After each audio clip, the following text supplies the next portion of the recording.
Saudara, pasangan suami istri di Serang, Banten jadi korban perampokan di rumahnya. Saat ditemukan, keduanya terikat, suami tak sadarkan diri dan istrinya tewas. Diduga keduanya merupakan korban perampokan. Pasangan suami istri ditemukan warga dalam kondisi terikat di dalam rumahnya di perumahan Puri Anggrek, Serang, Banten. Warga bilang peristiwa itu pertama kali diketahui usai anak korban keluar rumah berteriak minta tolong.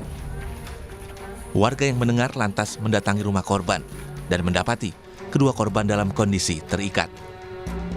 Suami ditemukan di dalam karung dalam kondisi tidak sadarkan diri. Sementara istrinya ditemukan tewas dalam keadaan tangan terikat. Saya mendengar kayak ada gembok sama pagar dibuka gitu, diketok-ketok. Saya bangun.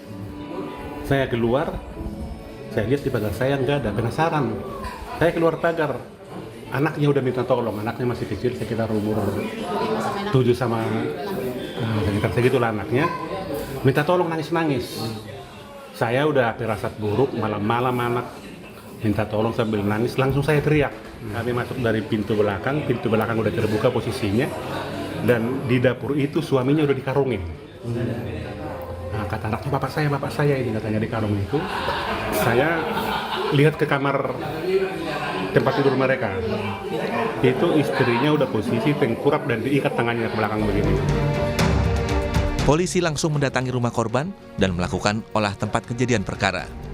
Dugaan sementara, pasutri tersebut menjadi korban perampokan.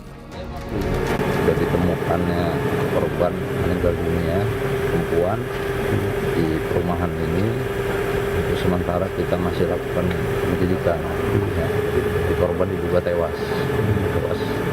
Kita belum tahu hasil dari dokter apa, dan juga keterangan dari saksi-saksi juga masih kita dalami.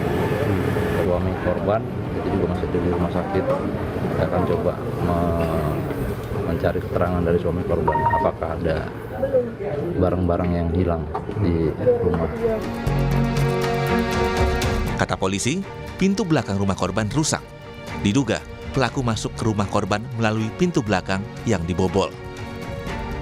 Suherdi, Kompas TV Serang, Banten.